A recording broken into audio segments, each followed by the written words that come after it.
दोघं पण निवांत एकमेकांच्या मिठीत झोपले होते. राधाला काही वेळाने जाग येते आणि रुद्र तिला मिठीत घेऊन झोपला होता. ती खूप प्रेमाने त्याच्याकडे पाहते. काही वेळ ती उठून ती फ्रेश व्हायला निघून जाते. तिचं आवरून ती बाहेर येते आणि गॅलरीमध्ये जाऊन बाहेरचा निसर्ग पाहत होती. रुद्र अजून पण निवांत झोपला होता. रुद्रचा विचार करत असते. त्याच्यामुळे तिच्या आयुष्यात फक्त आणि फक्त आनंद आला होता. खूप हॅपी होती ती त्याच्यासोबत. सगळं काही दिलं होतं त्याने. खूप जपत होता तिला. तो भेटल्यापासून तिचं आयुष्य पूर्ण बदलून गेलं होतं. ती विचारत असताना तिच्या पोटावर त्याच्या हाताचा विळखा पडला. तशी ती हसून त्याच्याकडे पाहते. गुड मॉर्निंग बायको. गुड मॉर्निंग अहो. बायको काय करते इथे? अहो मला इथे खूप आवडले म्हणून मी पाहत होते. रुद्र मस्ती करत. आणि मी? अहो काय हे, तुम्ही तर आधीपासून आवडला मला. खूप प्रेम करते तुमच्यावर. बरं मी आवरून येतो, मग आपण नाश्ता करूया, बाहेर जाऊया. बायको तू तर तुझं आवरून आली, नाहीतर सोबत फ्रेश झालो असतो. ती त्याच्या गालाला हळूच मारत चावट कुठले म्हणते. रुद्र त्याचं आवरायला निघून जातो. तो फ्रेश होऊन आल्यानंतर ते दोघं मिळून नाश्ता करतात. राधा आज क्रॉप टॉप आणि जीन्स घालते. त्यात ती खूपच सुंदर दिसत होती. रुद्र तर तिला असल्या कपड्यांमध्ये पहिल्यांदा पाहत होता. तो तिच्याजवळ जाऊन कमरेत हात घालून जवळ घेत, बायको तुला असं बघून तर मला बाहेर जावंसं वाटतच नाही आहे. अहो तुम्ही ना, ती लाजून म्हणते. रुद्र तिच्या गालावर किस करतो आणि त्याचा आवरतो. तो पण टी शर्ट आणि जीन्स घालतो. खूप हँडसम दिसत होता तो पण. ते दोघं बाहेर फिरायला जातात. रुद्र तिला बऱ्याच ठिकाणी फिरायला घेऊन जातो. राधा पण खूप हॅपी होऊन सगळं आनंदाने पाहत असते. पूर्ण मनाने एन्जॉय करत असते सगळं. तिला हॅपी बघून रुद्र पण खूप हॅपी होता. तो तिला घेऊन एलिफंट पॉईंटला येतो. तिथली हिरवळ आणि सुंदर निसर्ग बघून राधाला खूप आनंद होतो. दोघं पण तिथे खूप एन्जॉय करतात. खूप फोटो काढतात. त्यानंतर तो तिला घेऊन एका मंदिरात येतो. तिथे पण दोघं जोडीने दर्शन घेतात आणि काही वेळ मंदिरात घालवतात. आता राधाला भूक लागली होती. रुद्र तिला उड्स द फॉरेस्ट डायनिंग इथे घेऊन येतो. खूप सुंदर होतं ते. राधाला खूप आवडतं. ते दोघं त्याच्या आवडीचं जेवण ऑर्डर करतात. काही वेळाने त्यांची ऑर्डर येते आणि ते जेवण एन्जॉय करतात. जेवण करताना तो तिच्याकडे पाहत, राधा तुला आज रात्री एक सरप्राईज मिळणार आहे. राधा खुश होत, काय मिळणार आहे? रुद्र हसत, बायको ते नाही सांगू शकत मी. ते तुला कळेलच. आता भूक लागली आहे ना, तू जेवण एन्जॉय कर. ते जेवण करतात. पुन्हा काही वेळ फिरतात आणि रुद्रने सांगितल्याप्रमाणे ते तिथेच थांबतात. कारण राधासाठी सरप्राईज असतं. रुद्र राधाकडे पाहत, ही आपल्या रूमची की आहे. तू जा पुढे, मी आलोच मागे. राधा त्यांचा रूम नंबर शोधत तिथे पोहोचते आणि कीने दरवाजा ओपन करते. आत येते आणि शॉक लागल्यासारखी पाहत असते. कारण रूम खूप वेगळ्या फुलांनी सजवलेली होती. रूमकडे बघून तरी वाटत होतं की बाहेरच्या गार्डनमधील फुलं जणू त्यांच्या रूममध्येच फुलली आहे. एवढी सुंदर रूम दिसत होती. रूममध्ये खाली बलून होते. ठिकठिकाणी कॅन्डल्स लावलेल्या होत्या. खूप सुंदर होतं सगळं काही. राधा तर आनंदी होऊन सगळं काही पाहत असते. तोच तिला रुद्रचा फोन येतो. बायको आवडलं का? अहो खूप सुंदर आहे सगळं. बरं मग तिथे टेबलवर तुझ्यासाठी गिफ्ट आहे, ते ओपन करून बघ. आवडेल तुला. आणि मी यायच्या आधी छान तयारी कर. मला बघायचं आहे तुला. एवढं बोलून रुद्र फोन ठेवतो. राधा पण लाजत बॉक्स ओपन करते आणि पाहते तर त्यात सुंदर लॉंग ड्रेस असतो. राधाला खूप आवडतो आणि ती तिचा आवरायला निघून जाते. ती तिचे सिल्की केस क्लिप लावून मोकळे सोडते. गळ्यात रुद्रच्या नावाचं मंगळसूत्र, भांगेत सिंदूर, डोळ्यात काजळ, ओठांवर लिपस्टिक, खूप छान तयार होते आणि स्वतःला आरशात पाहत असते. राधा खरंच किती गोड दिसते तू. तोच दरवाजा ओपन होतो. त्याच्या आवाजाने ती भानावर येते. पण तिचे हृदय तर जोरजोराने धगधग करत होते. ती मागे वळून त्याच्याकडे पाहते आणि आपला हिरो तर तिला पाहण्यातच गुंग असतो. त्याला असं एकसारखं पाहताना बघून राधा लाजते आणि खाली मान करते. रुद्रला तिच्या वागण्याचं हसू येतं. पण आज त्याची बायको एका परीसारखी दिसत होती. खूप सुंदर दिसत होती ती आज. रुद्र हळूहळू तिच्याजवळ येत होता आणि तिच्या अंगावर शहारे येत होते. तो तिच्याजवळ जाऊन उभा राहिला आणि तिच्या हनवटीला हात लावून तिचा चेहरा वर घेतला आणि तिच्या कपडावर ओठ टेकवले. तिच्या डोळ्यात पाहत, माझी परी खूप गोड दिसते. तशी राधाला असते. रुद्र हसत, लाजताना माझी बायको अजूनच क्यूट दिसते. रुद्रने त्याची बोट तिच्या मानेवरून फिरवली आणि त्याच्या स्पर्शाने तिच्या अंगात एक गोड शिरशिरी आली.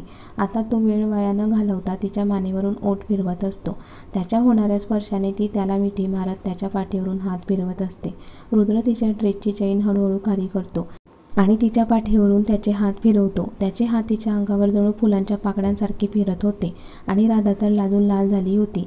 तो तिला उचलून घेतो आणि बेडवर घेऊन जातो. रुद्र तिला नीट झोपवतो आणि हळूहळू तिचा ड्रेस शोल्डरवरून खाली सरकवतो आणि पुन्हा तिथे होठ फिरवू लागतो. राधा पण त्याच्या छातीवरून हात फिरवत त्याच्या शर्टची बटन ओपन करत असते आणि त्याच्या पाठीवरून हात फिरवत असते. रुद्र त्याचे ओठ फिरवत तिच्या ओठांजवळ येतो आणि तिला किस करू लागतो. राधा पण त्याला पूर्ण मनाने साथ देत होती. हळूहळू कपड्यांचे अडसर दूर होतात आणि रुद्र त्याचे ओठ तिच्या उरोजांवर फिरवतो आणि त्याच्या त्या स्पर्शाने तर तिच्या तोंडून उसासे बाहेर पडतात. तिचा आवाज ऐकून त्याला अजूनच जोर येतो. खूप प्रेमाने तो तिथे स्पर्श करत होता आणि राधा पण ते पूर्ण मनाने एन्जॉय करत होती. तोच राधाच्या खालच्या भागात त्रास होतो आणि ती जोरात ओरडते. रुद्र तिच्या ओठांना प्रेमाने किस करून तिला शांत करतो. रुद्र तिच्यावर प्रेमाचा वर्षाव करत होता आणि राधा पण त्याला साथ देत होती. काही वेळाने थकून रुद्र बाजूला होतो आणि तिला मिठीत घेतो. आज त्यांनी खूप प्रेमाने सगळं काही एन्जॉय केलं होतं. थकल्यामुळे त्यांना झोप लागून जाते. दोन प्रेमी एकमेकांच्या प्रेमाने तृप्त होऊन निवांत झोपलेले होते. सकाळी सकाळी राधाला जाग आली आणि रुद्रला तिच्या अंगावर झोपलेलं बघून ती लाजली. तिला काल रात्रीचे त्यांचे क्षण आठवत होते आणि ती लाजून लाल झाली होती. ती चुळबुळ करते, त्यामुळे रुद्र तिच्या शेजारी झोपतो आणि तिला जवळ ओढतो. राधा त्याच्या केसांमधून हात फिरवत, अहो सोडा न, बायको आराम कर ना अजून, तुला का सकाळी सकाळी लवकर उठायचं असतं? आपण इकडे एन्जॉय करायला आलो आहे तर त्याचा पूर्ण फायदा घ्यायचा. प्लीज तू नको उठू, झोप निवांत. ती पण काही वेळ तशीच त्याच्या मिठीत शांत असते. 1 तासाने पुन्हा ती रुद्रला उठवत, अहो आता तरी उठा, बायको तू उठ, मला अजून झोपायचं आहे. राधा उठून फ्रेश व्हायला गेली. तिचं आवरून ती गॅलरीमध्ये उभं राहून बाहेर पाहत होती. रुद्रला अक्षयचा फोन येतो. फोनच्या आवाजाने त्याची झोप मोड होते आणि तो उठतो. अक्षयसोबत बराच वेळ बोलतो आणि नंतर फोन ठेवतो आणि त्याचा आवरायला निघून जातो. तो बाहेर आल्यावर ते दोघं नाश्ता करायला बाहेर येतात आणि त्यांची ऑर्डर देऊन शांत बसलेले होते. रुद्र राधाचा हात हातात घेतो आणि थँक्यू म्हणतो. बायको तुला मनापासून थँक्यू, अशीच कायम माझ्यासोबत राहा. अहो मी नेहमी तुमच्यासोबत राहीन. बरं चल, मी तुला आज हिल स्टेशनला घेऊन जाणार आहे. आवर तुझं? हो आवरते. काही वेळात ते दोघं त्यांचं आवरून हिल स्टेशनला जायला निघतात. खूप सुंदर होतं तिथे सगळं काही. उंच असल्यामुळे खूप छान दिसत असतं तिथे. रुद्र खाली बसतो आणि तिचा हात पकडून तिला पण बसवतो. राधा त्याच्या खांद्यावर डोकं टेकवून शांतपणे सगळं काही पाहत होती. बराच वेळ ते दोघं तिथे बसून पाहत होते. काही वेळाने त्यांच्या रूमला येतात आणि जेवण ऑर्डर करतात. जेवण केल्यानंतर दोघं पण झोपेच्या स्वाधीन होतात. आज रात्री त्यांना मुंबईला जायला निघायचं होतं. उठल्यानंतर पॅकिंग करायला सुरुवात करतात. सगळं झाल्यानंतर ती गॅलरीमध्ये जाऊन बसते. रुद्र फोनवर बोलत होता. त्याचं बोलणं झाल्यानंतर तो तिच्या जवळ येतो आणि तिच्या शेजारी उभं राहून, बायको तू मला इथे सुंदर क्षण अनुभवायला दिले. थँक्यू बायको, थँक्यू सो मच. ती पण त्याच्या ओठांना स्मूच करत, आणि तू मला पण थँक्यू माझ्यावर एवढं प्रेम केले म्हणून. रुद्र तिच्या ओठांवर ओठ टेकवतो आणि तिला भानरपून किस करू लागतो. राधा पण त्याला साथ देत काही वेळाने बाजूला होतात. तो तिला मिठीत घेत, बायको चल डिनर करूया, मग आपल्याला निघायचं आहे. ते दोघं मिळून जेवण करतात आणि पुन्हा त्यांच्या रूममध्ये येतात. त्यांना निघायला अजून बराच वेळ असतो, म्हणून दोघं निवांत एकमेकांच्या मिठीत शांत बसलेले असतात. अहो तुम्ही भेटायच्या आधी खरंच माझं आयुष्य खूप वेगळं होतं, पण तुम्ही माझ्या आयुष्यात येऊन सगळे रंग भरून टाकले. बायको तू आहेस तशी, तू फक्त या रुद्रची आहे. बरं आपल्याकडे अजून 3 तास बाकी आहे, तोपर्यंत मी तुझ्यावर प्रेम करू शकतो. तशी ती लाजते आणि रुद्र पुन्हा तिच्यावर त्याचा प्रेमाचा वर्षाव करतो. काही वेळाने ते दोघं जायला निघतात. रात्र असल्यामुळे राधा रुद्रच्या खांद्यावर डोकं टेकवून झोपून जाते. रुद्र तर तिलाच पाहत असतो. रात्री बऱ्याच उशिरा ते त्यांच्या फ्लॅटला पोहोचले आणि झोपेच्या स्वाधीन झाले. दुसऱ्या दिवशी रुद्रची महत्त्वाची मीटिंग असल्यामुळे तो त्याचा आवरून ऑफिसला निघून गेला. त्याने राधाला उठवले नाही. 9 वाजण्यात आले तरी राधा निवांत झोपली होती. तिला रुद्र फोन करतो. त्या आवाजाने तिला जाग येते. ती डोळे किलकिले करून फोन घेते आणि बोलते, बायको अजून उठली नाही का? त्याच्या आवाजाने ती पूर्णपणे उठते. अहो तुम्ही ती शेजारी पाहते तर तो नसतो. ती घड्याळात पाहते तर 9:30 वाजलेले असतात. बापरे एवढा वेळ झोपले होते मी. अहो आणि तुम्ही मला उठवले पण नाही. ते काय आहे ना, माझी बायको खूप शांत झोपलेली होती. तिला उठवायचं मन नाही झालं माझं. बरं आता आरामात उठ आणि सामानाची आवरावर नको करू, आराम कर पूर्ण दिवस. बराच वेळ ते दोघं बोलत असतात. तोच रुद्रच्या केबिनच्या दरवाजावर टकटक आवाज येतो. रुद्र कमिंग म्हणतो तसा अक्षय आत येतो. राधा, मला महत्त्वाचं काम आहे, मी तुला नंतर फोन करतो. आणि तो फोन ठेवतो. अक्षयकडे पाहत, जे काम दिलं होतं ते झालं का? अक्षय पण मान हलवून हो म्हणतो आणि सांगायला लागतो, सर, कपिल आणि मायरा यांनी लग्न केले आहे आणि ती त्याला भेटायला जात असते. आता ते कुठे आहे ते समजलं आहे. आणि राधा वहिनींना जो काही त्रास झाला होता ते सगळं मायरा आणि कपिलनेच घडवून आणले होते. अक्षयचं बोलणं ऐकून रुद्रला आनंद होतो. अक्षय, आता पुढे काय करायचं आहे तुला माहिती आहे? हो, त्यांना असं सोडायचं नाही. त्यांच्यामुळे प्रशांतची आज तशी अवस्था आहे आणि वहिनींना पण किती त्रास सहन करावा लागला आहे. हो, पण त्यासाठी त्या मायराच्या तोंडून आपल्याला हे सगळं काढून घ्यावं लागेल. आणि ती ज्या दिवशी तिचं तोंड उघडेल तो दिवस तिच्या आयुष्यातील शेवटचा दिवस असेल. तिच्यामुळे मला आणि माझ्या फॅमिलीला खूप सहन करावं लागलं आहे. आणि ती शांत बसणाऱ्यांमधील नाही आहे. ती नक्कीच काही ना काही करण्याचा प्रयत्न करेल. बरं, तू आपल्या पुढच्या प्लॅनच्या तयारीला लाग. हो. आणि अक्षय निघून जातो. इकडे रुद्र पण विचार करू लागला. असाच त्याचा दिवस कामात निघून गेला. तो ऑफिसवरून पण घरी जाण्यासाठी लवकर निघाला होता. पण त्याला रस्त्याने अक्षयचा फोन आला आणि त्याने त्याला लोकेशन पाठवून तिथे यायला सांगितले. रुद्र पण काही वेळाने तिथे पोहोचतो. ती जागा जंगलाच्या मधोमध असते. अक्षय बाहेर त्याची वाट पाहत होता. रुद्र येताच ते दोघं आत जातात. आतमध्ये कपिल आणि मायरा यांना बांधून ठेवले होते. रुद्र समोर दिसताच मायराला खूप राग येतो. ती त्याच्याकडे पाहत, ओ अच्छा, हा सगळा तुझा प्लॅन होता तर. रुद्र हाताची घडी घालून तिच्यासमोर हसत उभा असतो. पण असा का वागतोय तू माझ्याशी? मी काहीच केलं नाहीये.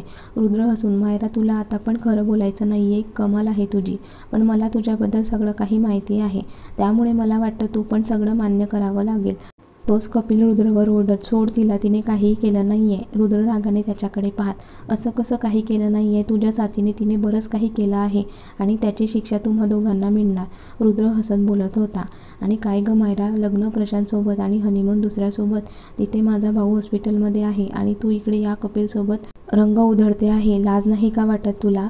तुझ्यामुळे माझा भाऊ जन्ममरणाच्या दारात उभा आहे. जरा म्हणून त्याची काळजी नाही आहे तुला त्यात. आणि आज तू मान्य केलं नाहीस तरी माझ्याकडे आतापर्यंत काय काय केले त्याचे सगळे पुरावे आहे. मायरा हसत, पुरावे आहे म्हणून काय झाले? तू काही करणार नाही हे माहिती आहे मला. अरे किती भोळा आहेस तू. माझ्या प्रेमात पडला होता.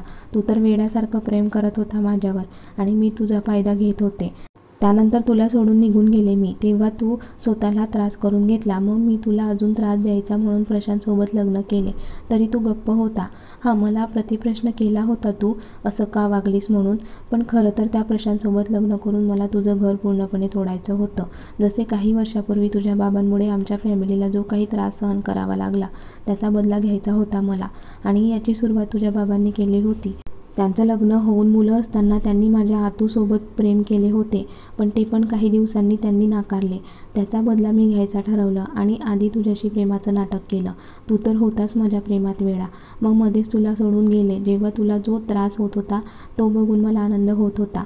त्यानंतर प्रशांतसोबत लग्न केले. रुद्र तिच्यावर ओरडत, मायरा, हे सगळं चुकीचं आहे. तू तुझ्या आतूमुळे किती लोकांना त्रास दिला.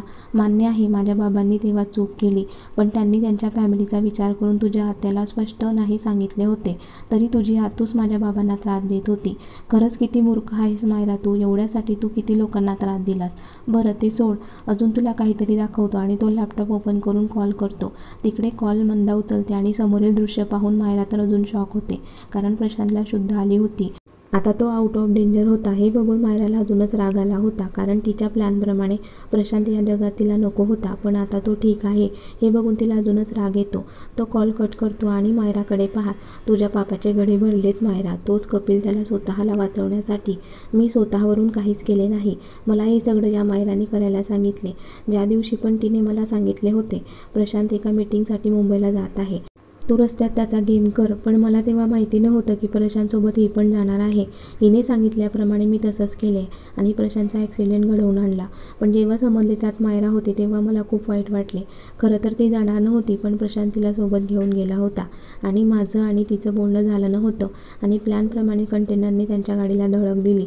आणि पुढे तर तुला सगळं काही माहिती आहे, कपिल म्हणाला. रुद्र त्याच्याकडे रागाने पाहत, चूक केली आहे ना, चुकीची शिक्षा पण मिळेल. तुला कसं वाटले की मी तुला सोडेल म्हणून?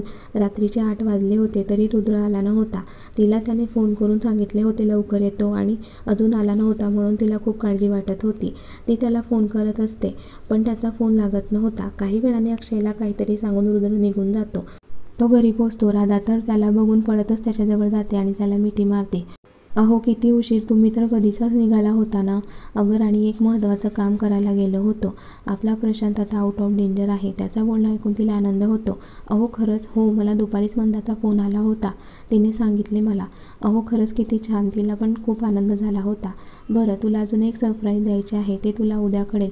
मला भूक लागली आहे, वाढायला घे, मी आलोच. एवढं बोलून तो आत निघून गेला. काही वेळाने त्यांनी दोघांनी मिळून जेवण केले. राधा विचार करत आता उद्या काय सरप्राईज देत असतील हे. ते दोघं मिळून जेवण करतात आणि झोपेच्या स्वाधीन होतात. इकडे अक्षय मायरा आणि कपिलला पोलिसांच्या ताब्यात देतो. त्या दोघांना पण मरेपर्यंत जेलमध्येच राहावं लागणार होतं. त्यांच्या कर्माची शिक्षा त्यांना मिळाली होती. कपिल जेलमध्ये मायरावर ओरडत, माझ्या आयुष्यात हॅप्पी होतो मी, पण तू भेटल्यापासून माझ्या आयुष्यात प्रॉब्लेम आले आणि तुझ्यामुळे मला आज एवढी शिक्षा भेटली. मायरा बाई आहेस की हैवान. मायरा पण त्याच्यावर ओरडत, सगळ्या गोष्टीचे पैसे घेतले आहेस तू, तेव्हा ते पैसे घ्यायला मज्जा येत होती तुला, आणि आता पकडलो गेलं तर माझ्यावर ओरडत आहेस. त्याचं दोघांचं जेलमध्ये जोरदार भांडण चालू असते. त्यांच्याकडे कुणीच लक्ष देत नाही.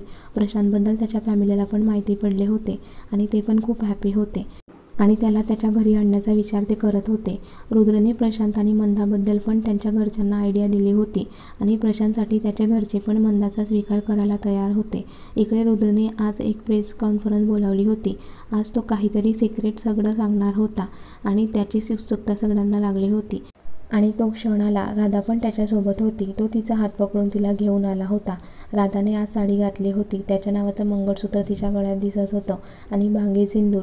तो तिला घेऊन सगळ्यांसमोर उभा राहत बोलतो, मीट माय वाईफ राधा. लग्न केले आहे मी हिच्याशी. पण ते सगळ्यांच्या गुपचूप. तसे सगळे शॉक होतात. पण रुद्र त्याच्या फॅमिलीला पण खूप आनंद होतो. त्यांना राधा आधीच खूप आवडलेली होती. त्यांनी तिचा पण मनापासून स्वीकार करायचे ठरवले होते. ते झाल्यानंतर तो तिला घेऊन त्यांच्या घरी येतो. आई त्यांना रीतसर ओवाळते आणि तिचा गृहप्रवेश करते. खूप हॅपी होते सगळे प्रशांत आणि रुद्रसाठी. आता राधा पण तिथेच राहून सगळ्यांची काळजी घेत होती. असाच 1 महिना निघून जातो. प्रशांत तर घरी आला होता. त्याचं घर आता भरलेलं वाटत होतं. आई तर खूप हॅपी होती. तिचे दोन्ही मुलं संसाराला लागले म्हणून. रुद्र आणि राधा सकाळी ऑफिसला निघून गेले. पण आज राधाला अस्वस्थ वाटत होतं. पण ती तिची कामं करत होती. ती रुद्रला एका मीटिंगबाबत सांगायला आत येते आणि त्याच्याशी बोलताना चक्कर येऊन खाली पडते. तिला तसं बघून तो पटकन तिच्याजवळ जातो आणि काळजीने तिला उठवत असतो. पण ती उठत नाही. तो तिला घेऊन डॉक्टरकडे जातो. डॉक्टर तिला चेक करत असतात आणि रुद्र बाहेर येरझाऱ्या मारत असतो. तोच डॉक्टर बाहेर येतात आणि हसून रुद्रकडे पाहत, अभिनंदन, तुम्ही पप्पा होणार आहात. हे ऐकून रुद्रला खूप आनंद होतो. तो थँक्यू म्हणतो आणि आत राधाजवळ जातो. तिच्या कपाळावर किस करत, थँक्यू बायको, तू बेस्ट गिफ्ट दिलं मला. काही वेळाने तो तिला घरी घेऊन येतो आणि घरच्यांना ही आनंदाची बातमी देतो.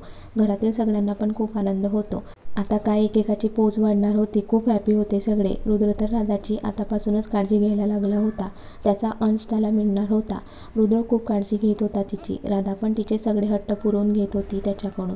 त्याने तिच्यासाठी एक टाइम टेबल बनवले होते. राधा पण तसंच करत होती. आई तिच्यासाठी सकाळी पंचामृत बनवून ठेवायच्या. ती ते आवडीने खायची. आजी आजोबा तिला रोज एक नवीन बुक वाचून दाखवायचे. रुद्रने पण तिच्यासाठी बऱ्याच ॲक्टिव्हिटी आणल्या होत्या. त्या पण ती पूर्ण मनाने करत होती. रोज गायत्री मंत्र पण लिहित होती. 3ऱ्या महिन्यात आईने तिच्यावर गायत्री मंत्र पूजेचे संस्कार पण करून घेतले. कधी कधी तिला त्रास व्हायचा, पण सगळं सहन करत होती बाळासाठी. आज राधाला 7वा महिना चालू होता. आता वेळ लागले होते ते तिच्या डोहाळे जेवणाचे. रुद्रने ते सगळं प्लॅनिंग करून ठेवली होती. खूप मोठ्या हॉलमध्ये तिचे डोहाळे जेवण होणार होते. आई पण तिच्या आई असल्यासारख्या वागत होत्या, कारण तिच्या माहेरचे जवळ कुणीच नव्हते. राधा हिरवी साडी घालून तयार होती. खूप सुंदर दिसत होती. पुढे आलेले पोळ, गोबरे गाल खूपच सुंदर दिसत होती. आणि आपला हिरो पण काही कमी हँडसम दिसत नव्हता. खूप हँडसम दिसत होता तो पण. तो तिला घेऊन हॉलमध्ये येतो. हॉल पण खूप सुंदर प्रकारे डेकोरेट केला होता. तो तिला सोफ्यावर बसवतो. एक एक करून तिची पूजा करून ओटी भरतात आणि कार्यक्रमाला सुरुवात करतात. सगळ्यांनी मिळून एक डान्स केला. राधा पण खूप एन्जॉय करत होती सगळं. आता वेळ असते ती बॉक्स ओपन करण्याची. ते दोघं मिळून बॉक्स ओपन करतात आणि त्यात रुक्मिणीची मूर्ती निघते. ते बघून सगळ्यांना खूप आनंद होतो. कार्यक्रम खूप छान होतं. सगळे राधामुळे खूप हॅपी होते. असेच दिवस जात होते. सगळे राधाची खूप काळजी घेत होते आणि आज अचानक राधाच्या पोटात दुखायला लागतं. म्हणून रुद्र आणि त्याच्या घरचे तिला हॉस्पिटलमध्ये घेऊन येतात आणि काही वेळांना त्यांना आनंदाची बातमी मिळते. त्यांच्या घरी लक्ष्मी आली म्हणून खूप हॅपी होते सगळे. रुद्र पण त्याच्या परीला पाहून खूप हॅपी होता. आज परीला घेऊन घरी येणार होता. त्याच्या परीसाठी त्याने पूर्ण घर सजवले होते. त्याच्या परीचे ते जोरदार स्वागत करतात आणि तिच्या तिचे पाय कुंकूने भिजवतात आणि पांढऱ्या कापडावर उमटवतात। रुद्रने परीसाठी नाव शोधले होते, इनाया। सगळ्यांना ते नाव खूप आवडते। रुद्र त्याच्या परीचे खूप लाड करायचा। त्याची परी पण त्याच्याजवळ असली की शांत राहायची आणि दुसऱ्यांनी घेतली की रडायची। खूप बदमाश झाली होती ती। 5 वर्षांनंतर रुद्रला एक गोंडस त्याच्यासारखा मुलगा पण झाला होता। आज त्याची फॅमिली पूर्ण झाली होती। राधा त्याचं नाव मोहनीश ठेवते। प्रशांतला पण एक मुलगा झाला होता, त्याचं नाव ते अर्णव ठेवतात। घरात सगळे खूप हॅपी होते। दोघं मुलं झोपल्यानंतर रुद्र राधाला मिठीत घेतो। राधा, थँक्यू, तुझ्यामुळे सगळं काही ठीक झालं। I love you Radha, I love you too अहो, आणि झोपेच्या स्वाधीन होतात। तर रुद्र आणि राधाची ही लव्ह स्टोरी कशी वाटली कमेंट्स करून नक्की कळवा। आणि व्हिडिओला लाईक, शेअर आणि लाईव्ह मराठी स्टोरीज चॅनलला सबस्क्राईब करायला विसरू नका। धन्यवाद।